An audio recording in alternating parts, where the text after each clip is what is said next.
matriz divina é a rede de energia que conecta o nosso universo, constituída de uma rede de filamentos muito semelhantes àqueles presentes no nosso cérebro. Em 1944, Max Planck, o pai da teoria quântica, chocou o mundo quando disse que existe um lugar que é pura energia, onde todas as coisas têm início. Recentes descobertas destacam a evidência que existe realmente essa matriz de Planck, e ela é chamada de matriz divina.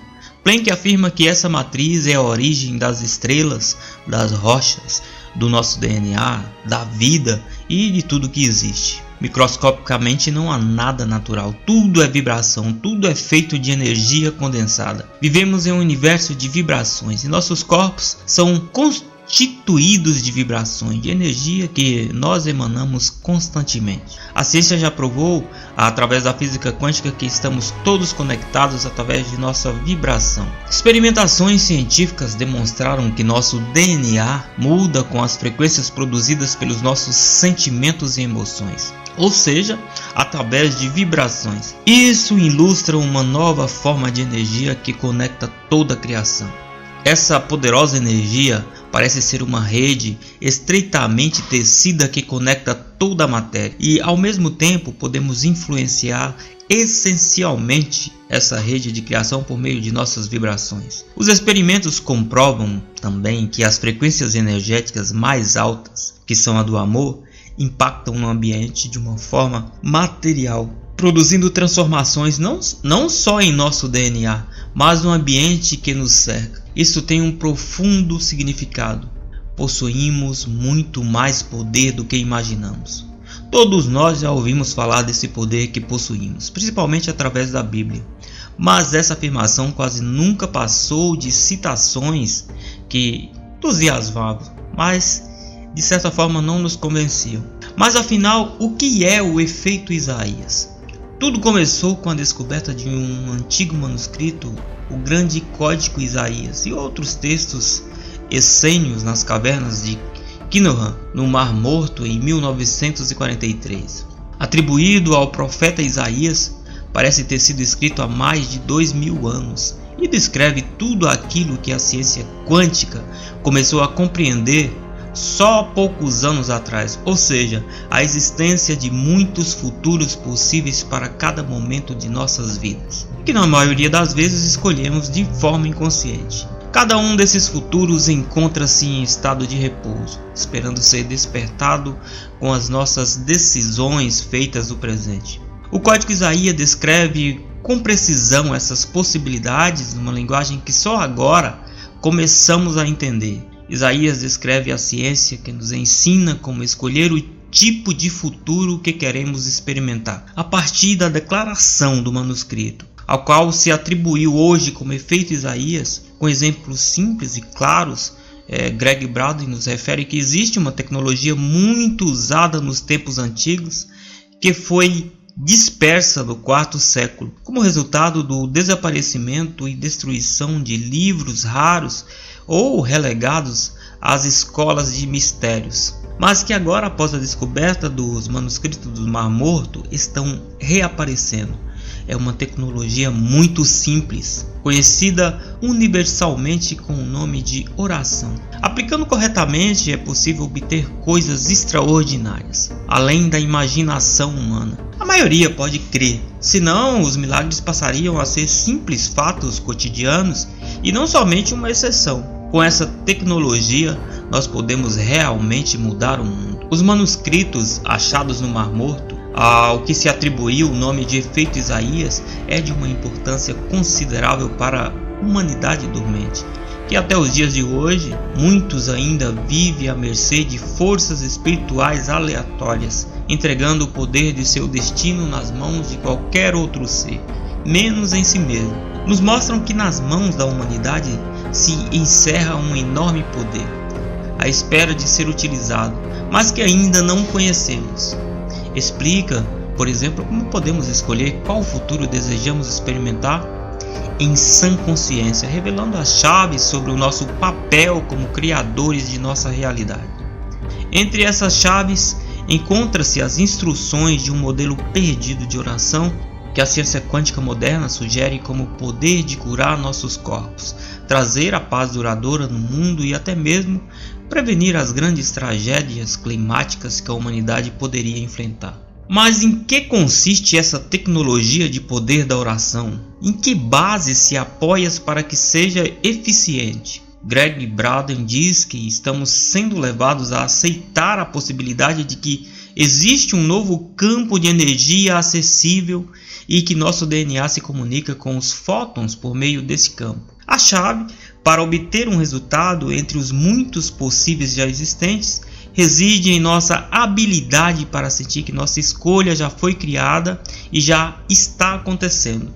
Vendo as orações desse modo, como sentimento, nos leva a encontrar a qualidade do pensamento e da emoção que produz tal sentimento. Viver como se o futuro de nossa prece já estivesse a caminho. A partir dessa perspectiva, nossa oração, que é baseada nos sentimentos, deixa de ser algo por obter e converte em acessar o resultado desejado que já está criado. Com as palavras do seu tempo, os essênios, os primeiros suspeitados de serem os responsáveis da conservação do conhecimento originário, nos lembram que toda oração já foi atendida. Qualquer resultado que podemos imaginar e cada possibilidade que sejamos capazes de conceber é um aspecto de criação que já foi criado e existe no presente em um estado adormecido de possibilidades. Dessa forma, o futuro não é determinado, estabelecido, mas pode ser também alterado. Os essênios tinham uma visão holística da vida e, justamente por isso, consideravam os desequilíbrios da Terra como um espelho dos desequilíbrios do corpo físico do homem. Mesmo as catástrofes naturais, as mudanças climáticas, são espelhos de grandes mudanças que estão ocorrendo na consciência humana. O ponto de escolha é a possibilidade da abertura de um vácuo, de uma ponte que permite mudar o caminho, passando para outro resultado que se encontra em outro caminho paralelo. Em um certo ponto, nos encontramos em uma bifurcação que nos permite obter um resultado ao invés de outro. Por exemplo, se eu passo por um corredor, posso escolher entre entrar nas salas que estão à direita ou à esquerda, mas só no final do corredor posso sair e mudar de rumo e encontrar uma encruzilhada. A nova física admite que a experiência ou mesmo a mera observação do cientista modifica aquela realidade. Isso nos leva a crer que se hoje, em nosso presente, formos capazes de introduzir uma pequena alteração, podemos então escapar do efeito das profecias negativas, como já aconteceu como resultado de uma concentração de energia de pensamento coletivo. Usando o pensamento, sentimento e emoção unidos em nossa oração, podemos atrair os pontos de escolha e mudar os resultados previstos. Tudo isso, no fundo, nos leva à conclusão de que há uma profunda ligação entre nossos pensamentos coletivos, nossos sentimentos e nossas expectativas sobre a realidade externa. Essa forma de pensar era inerente à visão da vida dos essênios, como se revela nos escritos dos essênios de 2500 anos atrás, aos quais refletem a ideia de que os eventos externos são um reflexo de nossas mais profundas crenças internas. Se o pensamento, sentimento e emoção não estão alinhados, não há união. Portanto, se cada padrão se move em uma direção diferente, o resultado é uma dispersão de energia.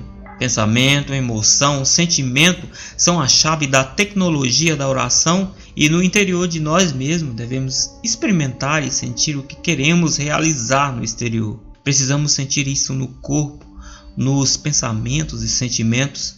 Podemos dar o que temos, podemos expandir para fora de nós o que somos. Aquilo que desejamos deve realizar de forma contemporânea no pensamento, no sentimento e no corpo humano. O pensamento e a emoção devem primeiro ser considerados de forma separada e depois em conjunto, porque o pensamento deve ser o sistema de orientação que direciona as nossas emoções. O pensamento, mesmo sob a forma de imaginação, determina para onde direcionar a atenção e a emoção. Emoção é a energia que nos faz ir na direção desejada, é a fonte do poder. Para Braden, Nos extremos existem apenas duas emoções: o amor e a falta de amor, muitas vezes identificada como medo. Logo, se você não está no amor, você com certeza está no medo. E o medo atrai sempre aquilo que se teme. Sentimento é a união de pensamento e emoção. De fato, para experimentar um sentimento, precisamos ter uma ideia e uma emoção. Então, o sentimento é a chave da oração, porque a criação responde ao mundo do sentimento humano. Então, primeiro, no efeito Isaías é importante entender e estar ciente dos pensamentos e emoções representadas por nossos sentimentos, porque às vezes expressamos pensamentos que fundamentam emoções diferentes do que afirmamos, e assim acabamos por realizar efeitos indesejáveis, ou fazemos de forma que a nossa oração não funcione.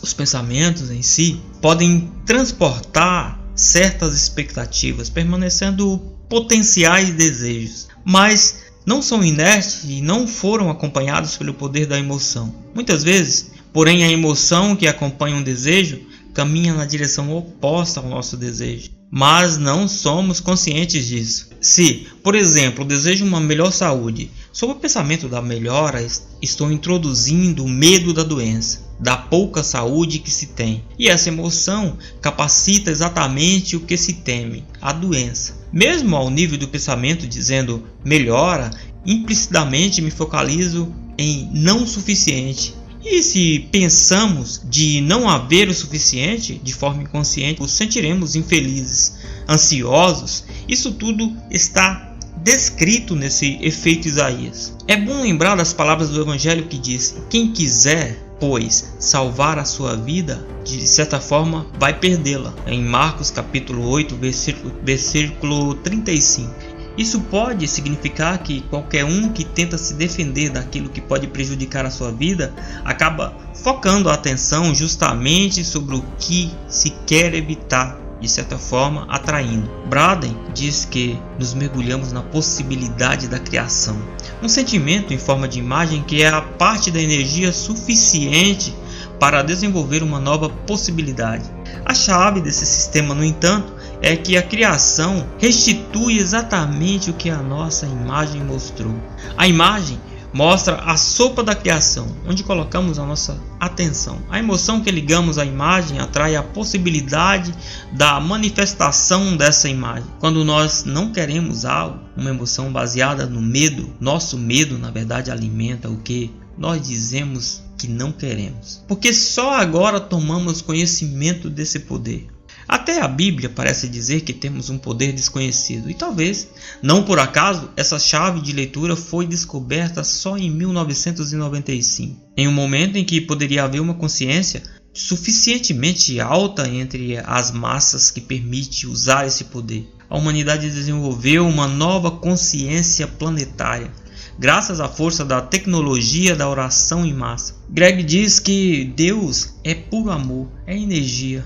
E por ser energia, não morre, não desaparece, é imortal e está em todos os lugares. E como somos a imagem e semelhança de Deus, sabemos que somos energia e hoje podemos provar isso. Somos seres espirituais e não seres feitos de matéria. Vimos que, de forma genética, nosso DNA muda com as frequências que produzem nossos sentimentos, e que as frequências energéticas mais altas, que são a do amor, impactam no ambiente de uma forma material, produzindo transformações não só em nosso DNA, mas em todo o ambiente. Quanto mais amor deixamos fluir por nossos corpos, mais adaptados estaremos para enfrentar o que possa acontecer em nossas vidas. Podemos conduzir todo o nosso planeta mediante nossos pensamentos positivos em conjunto para um melhor futuro possível. Este é o verdadeiro sentido do efeito Isaías.